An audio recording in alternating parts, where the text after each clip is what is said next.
Shalom, salam sejahtera bagi kita semua. Semoga saudara dalam keadaan yang baik-baik saja.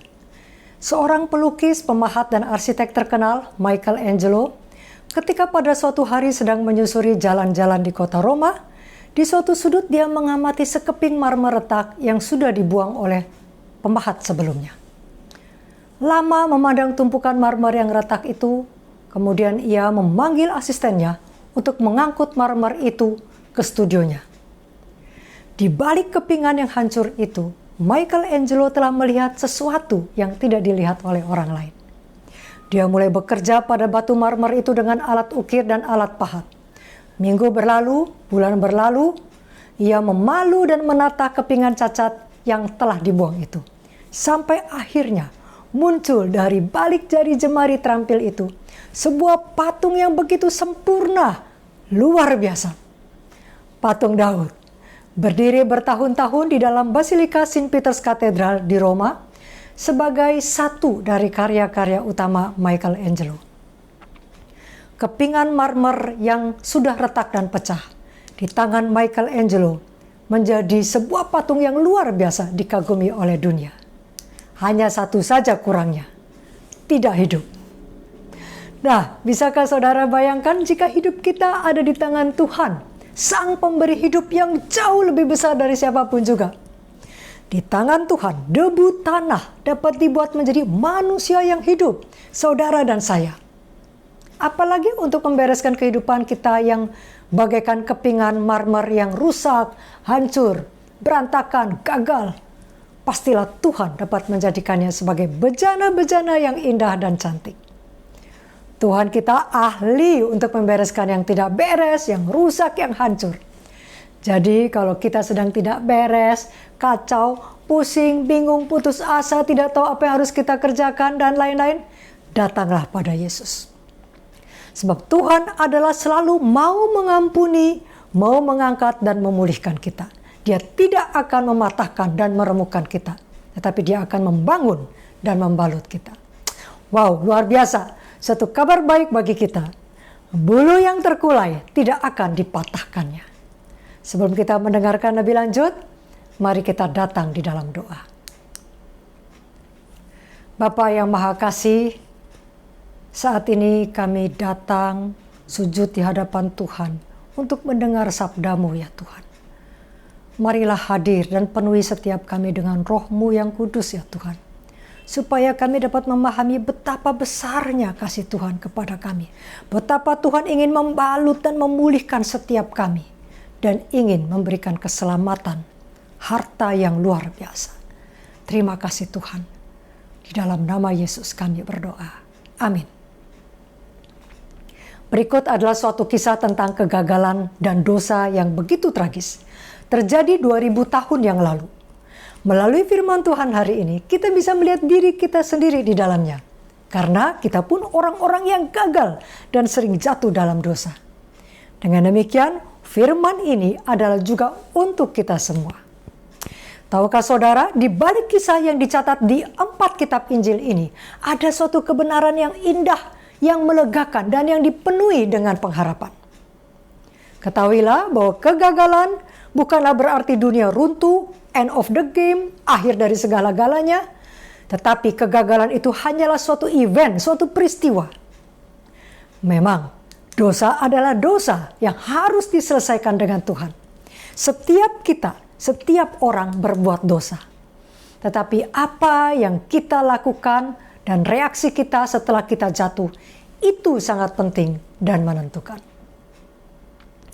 Petrus tidak akan pernah melupakan kejadian-kejadian kelam pada malam yang mengerikan itu ketika dia menyangkal Kristus.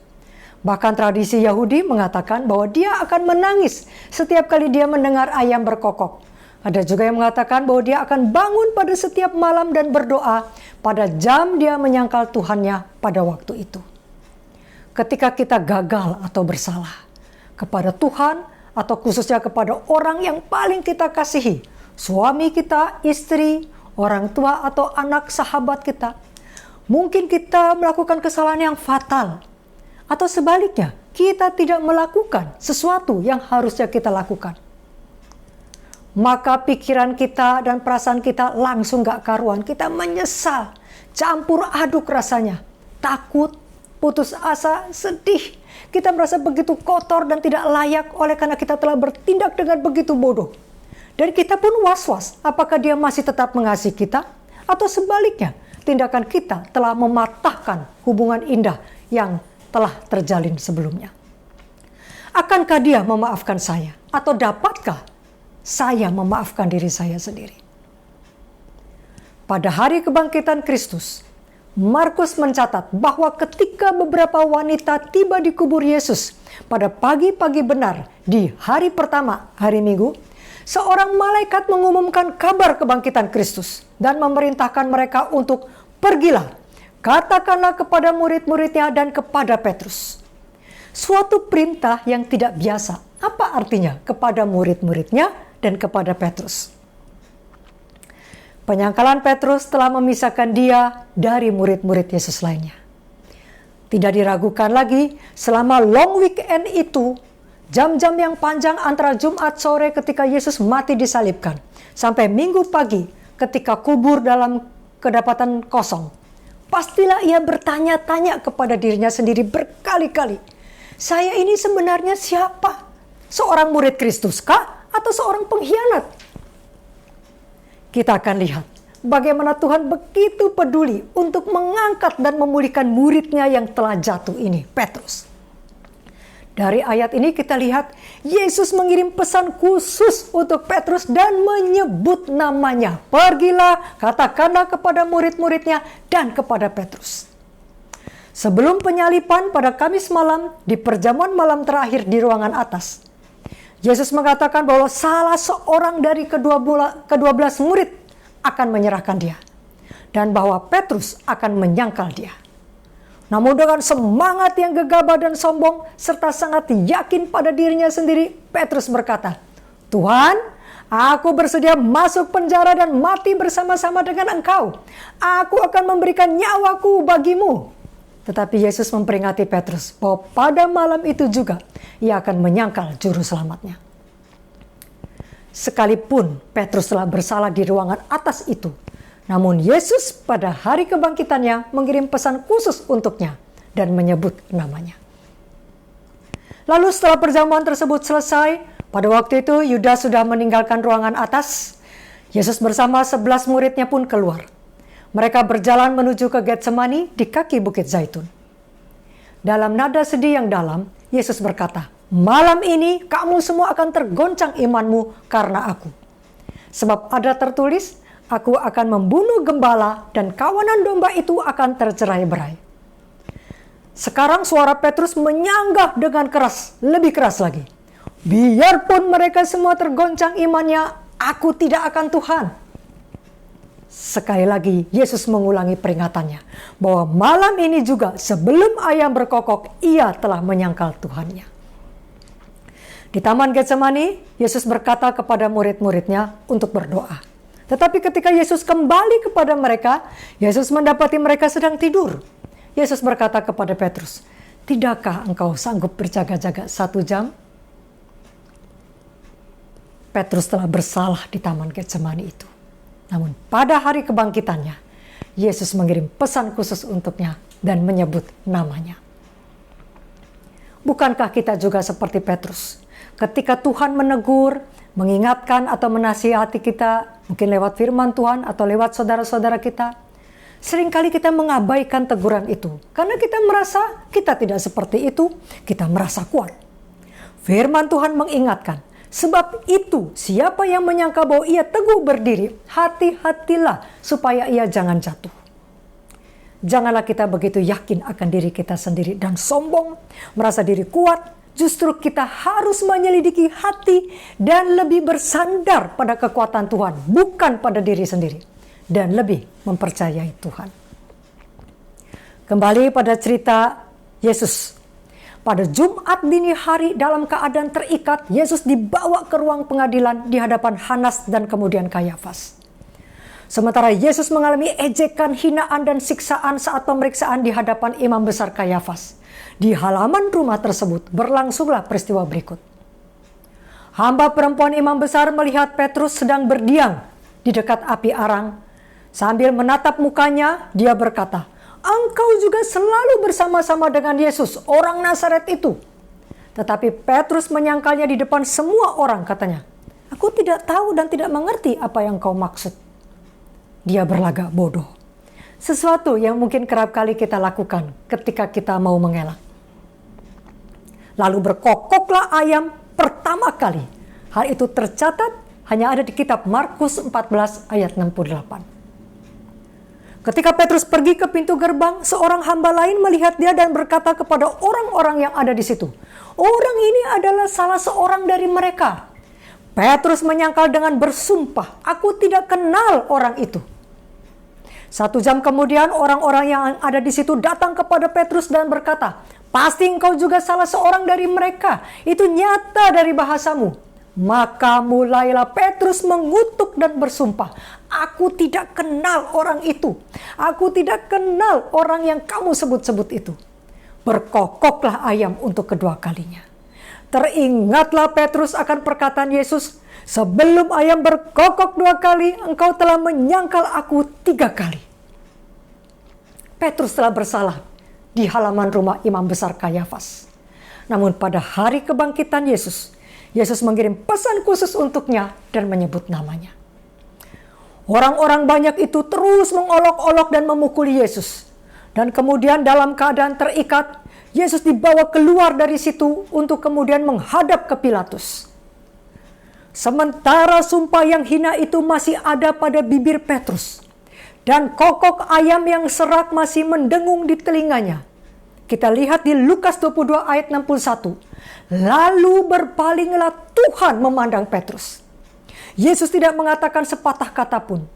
Ia memandang kepada Petrus yang telah menyangkal dia sampai 3 kali. Seolah-olah Yesus hendak mengatakan, "Petrus, Petrus, lihatlah padaku. Lihatlah wajahku. Lihatlah bagaimana mereka memperlakukan aku dengan kejam dan bengis. Bagaimana mereka mengejek dan menista aku, Petrus. Apakah memang benar engkau tidak mengenal aku seperti katamu?" Pada saat mata Petrus tertuju kepada gurunya, ia memandang wajah sang guru yang pucat, yang sedang menderita. Mata yang hampir tertutup karena bengkak. Pipi yang memar dan ditutupi ludah. Bekas darah terbercak di bibirnya yang gemetar. Pandangan belas kasihan dan pengampunan, dan tidak terdapat sedikit pun tanda marah. Itu semua sungguh-sungguh menusuk hatinya bagaikan sebuah anak panah. Hatinya terperangah dan ingatannya terpaku pada janjinya pada beberapa jam sebelumnya, bahwa ia akan pergi dengan Tuhannya ke penjara dan bahkan sampai mati sekalipun.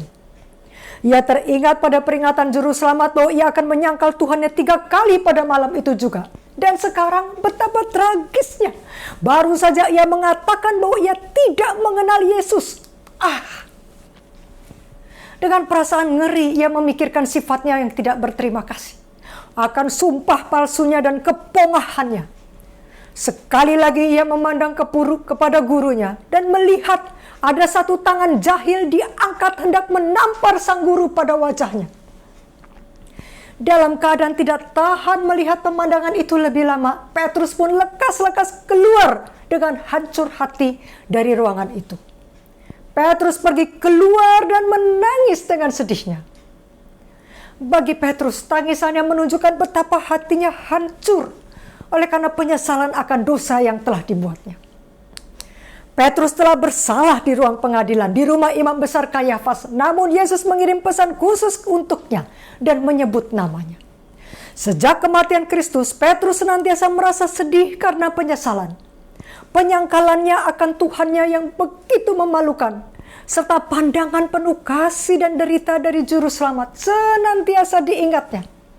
Dari semua murid, Petruslah yang menderita paling pahit. Bicara tentang penyesalan dan tangisan Petrus, Yudas pun menyesal. Ada persamaan antara keduanya.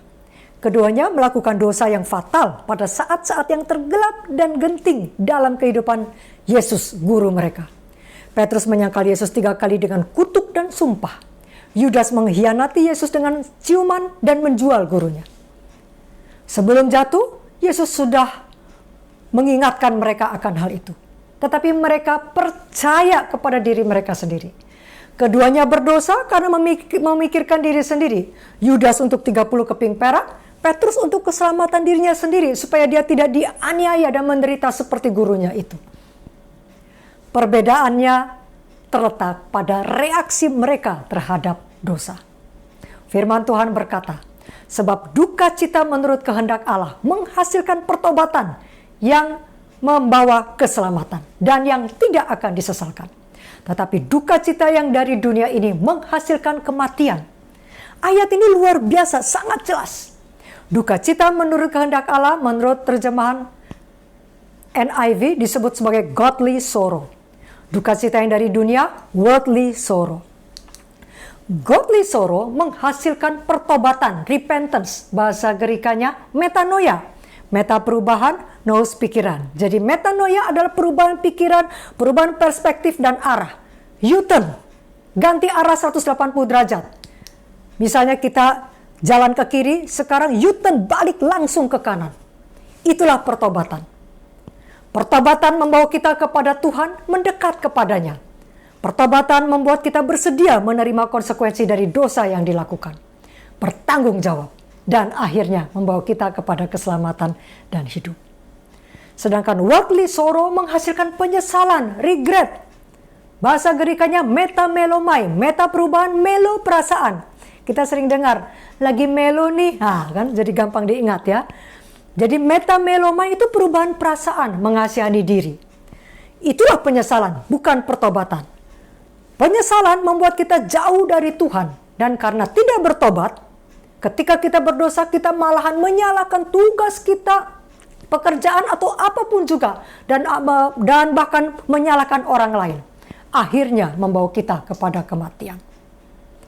Tangisan Petrus adalah tangisan pertobatan, metanoia, hatinya hancur karena ia telah berdosa kepada Tuhan dan memohon pengampunan Tuhan. Sedangkan Yudas, ia tahu ia telah berdosa, ia menyesal, tetapi dia hanya mengalami metamelomai. Hatinya hancur karena kecewa, putus asa, dan mengasihani diri sendiri. Dan ia tidak dapat memaafkan dirinya sendiri, ia tidak datang kepada Tuhan, dan berakhir ia menggantung diri.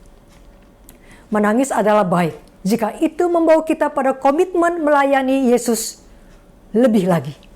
Seperti pemazmur katakan, hati yang hancur dan remuk tidak akan kau pandang hina ya Allah.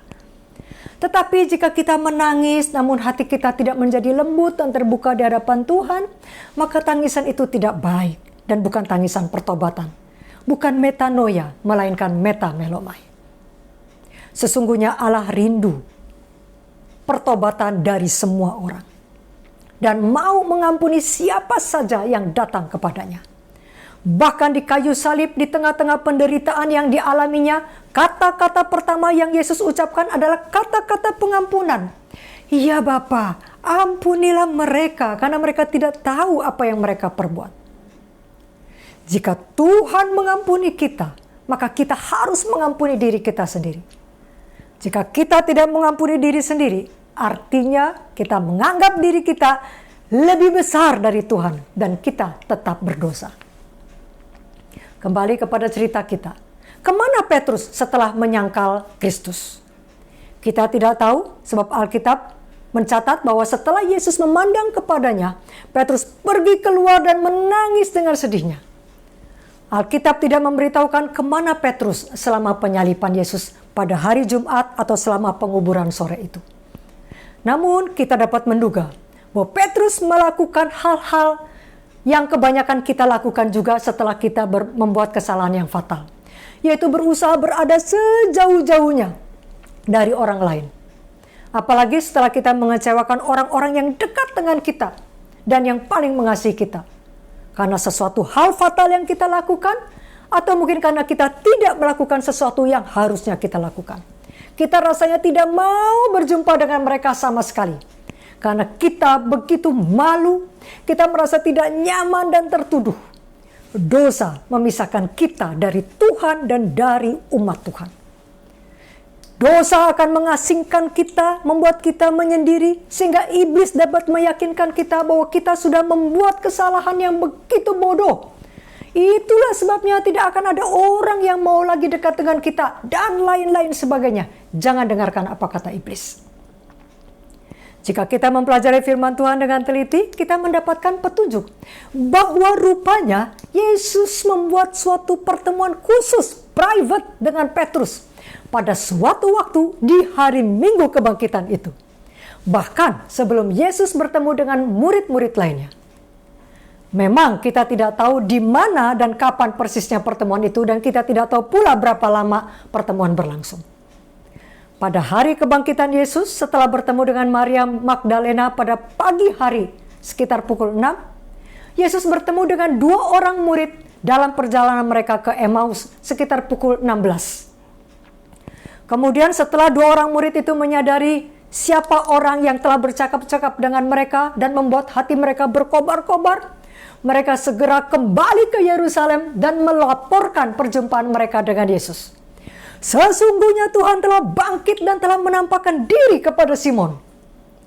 Dari apa yang kita baca di Alkitab, maka pertemuan Yesus dengan Petrus itu pastilah terjadi di antara kurun waktu 10 jam itu. Antara jam 6 dan jam 16. Suatu pertemuan yang private dan personal antara Yesus dan Petrus. Kita bisa bayangkan, kita hanya bisa membayangkan karena tidak tertulis di Alkitab, ketika Tuhan muncul di hadapan Petrus.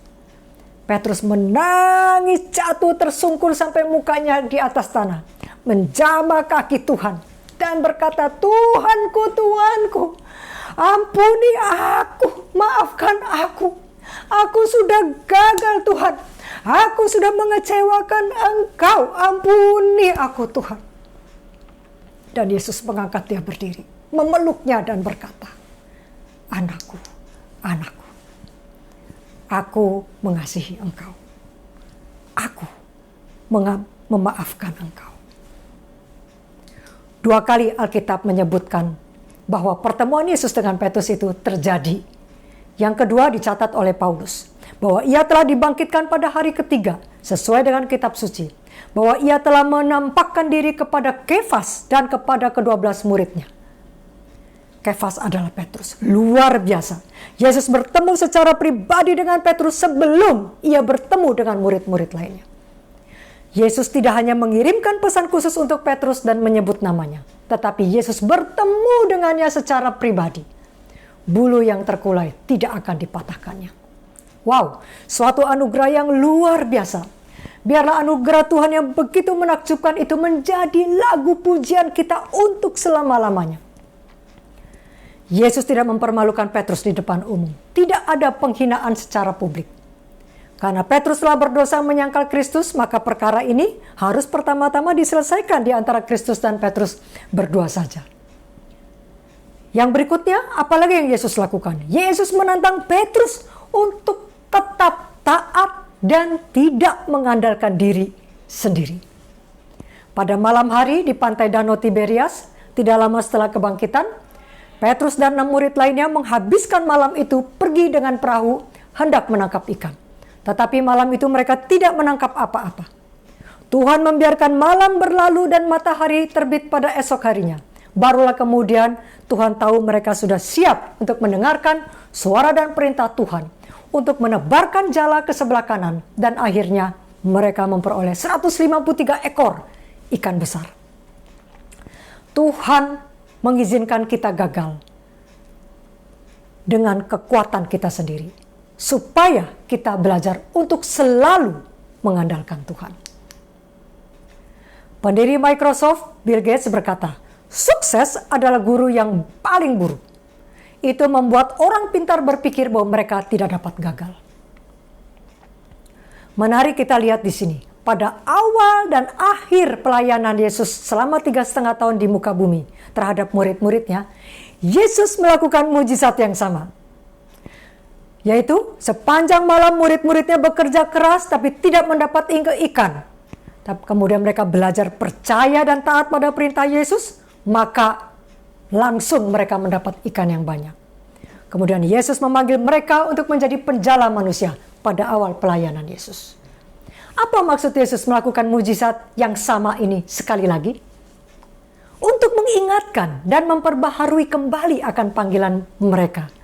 Sekalipun sebentar lagi Yesus tidak lagi bersama mereka, yaitu untuk tetap menjadi penjala manusia dan tetap percaya dan taat sampai kapanpun juga. Demikian juga untuk Petrus, dia diingatkan untuk tidak lagi mengandalkan dirinya sendiri. Hal yang sama bagi kita juga setiap hari. Tuhan memanggil kita untuk selamanya menjadi penjala manusia, sebagai murid Kristus. Untuk itu kita perlu selalu untuk percaya dan taat. Trust and obey. Berikutnya, apa lagi yang Yesus lakukan? Yesus mengembalikan dan memulihkan Petrus.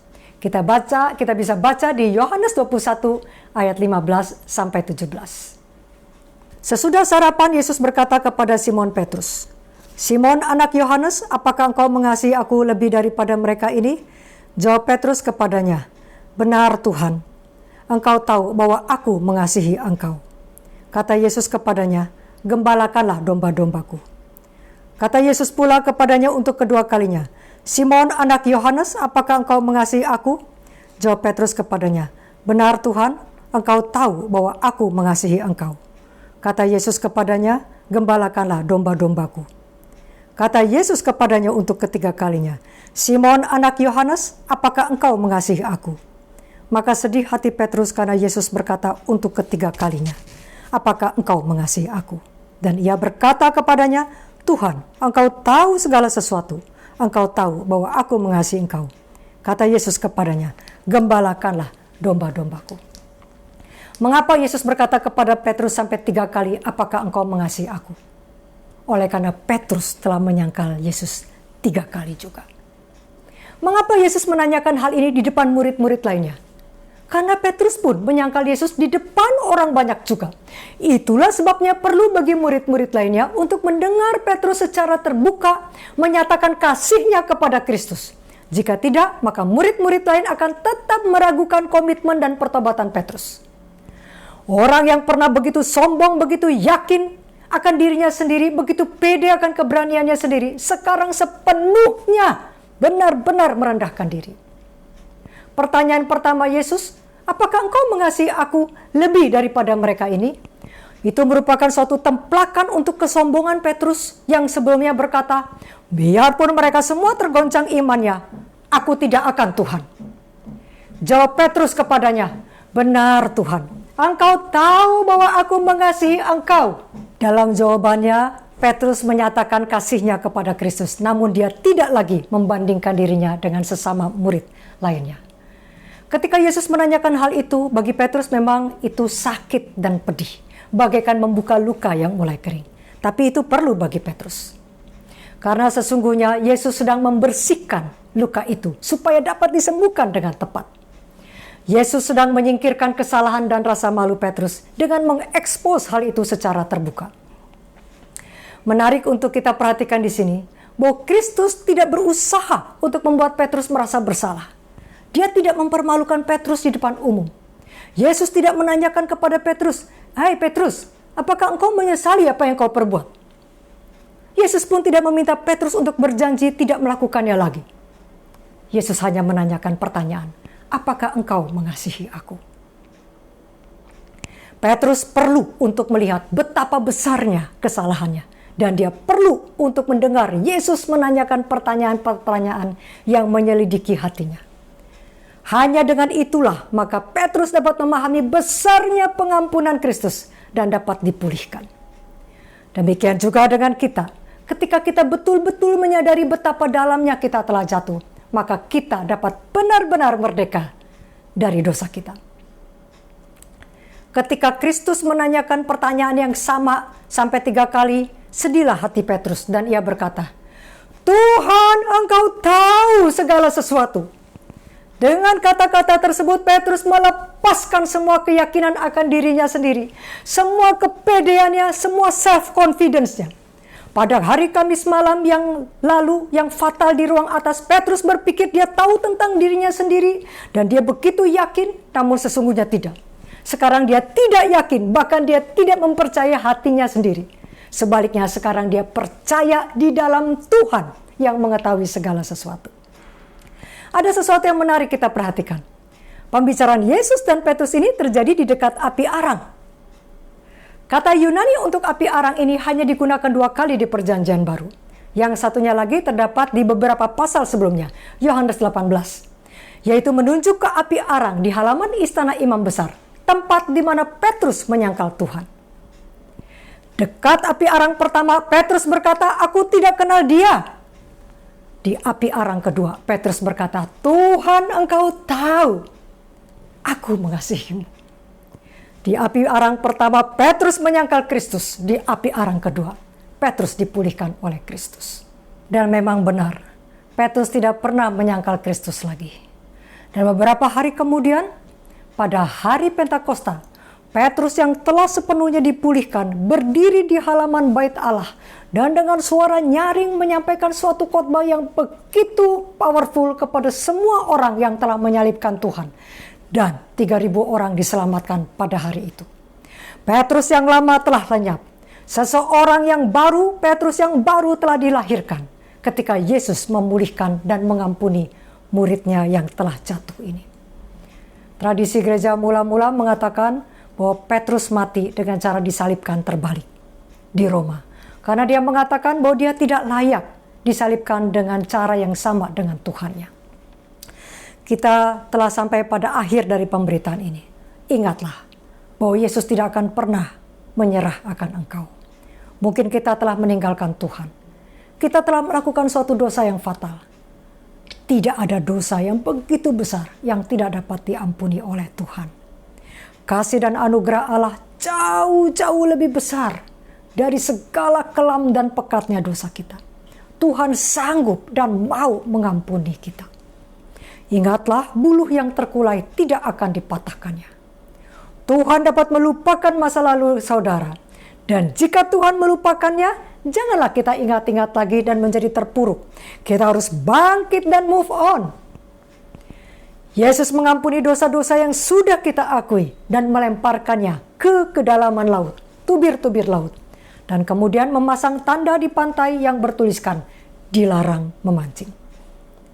Setiap kali kita bicara tentang penyangkalan Petrus akan Tuhannya, kita selalu akan membicarakan peristiwa Golgota. Tidak dapat dilepaskan. Sebab pada hari Petrus menyangkal Tuhannya, pada hari itu juga Yesus mati bagi Petrus. Menebus dosanya dan menebus dosa kita semua. Wow, suatu anugerah yang luar biasa. Cerita tentang penderitaan dan penyaliban Yesus mungkin bukanlah cerita yang nyaman untuk didengar. Tetapi itu adalah suatu cerita yang kaya akan nutrisi rohani. Karena membuat kita lebih mengerti besar dan makna pengorbanan yang diadakan oleh Tuhan Allah. Sehingga itu mendorong kita untuk memuji-muji Tuhan. Sebaliknya, bagi pikiran yang selalu mengenang peristiwa-peristiwa di Golgota, kesombongan dan pemujaan diri sendiri tidak dapat tumbuh subur. Itulah sebabnya adalah baik bagi kita untuk selalu memandang kepada salib Yesus dan mengenang peristiwa di Golgota itu. Pandanglah kepada Kristus yang disalibkan bagi kita dan percayalah kepada Tuhan pada hari ini dengan segala kegagalan, kehancuran dan ketidakberdayaan kita. Tuhan akan menjadikan kita sebagai manusia yang baru untuk dipakai Tuhan melakukan pekerjaannya yang mulia di dunia ini. Jika kita mendengarkan cerita tentang Petrus pada hari ini dan kita dapat melihat diri kita sendiri di dalamnya, maka kita juga dapat melihat kasih Tuhan yang begitu besar kepada kita lewat cara Tuhan memulihkan Petrus. Sebagaimana Tuhan lakukan kepada Petrus, Tuhan akan melakukannya bagi saudara. Karena Yesus mengasihi saudara. Mari kita merenungkan firman Tuhan yang baru saja kita dengarkan sambil kita menyanyikan lagu ini.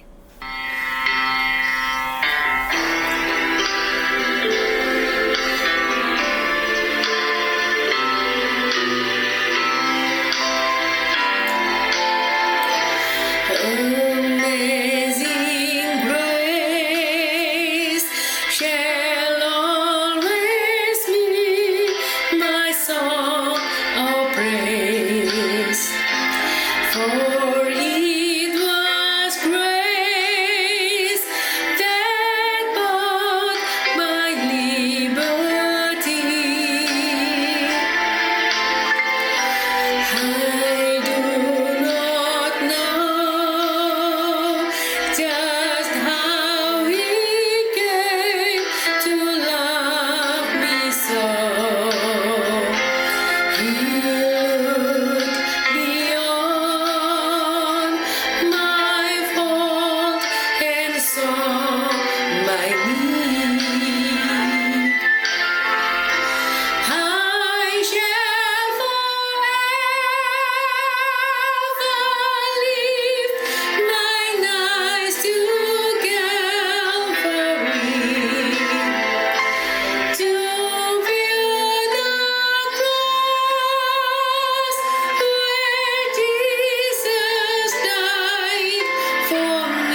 Saudara sekalian, kasih Tuhan begitu besar.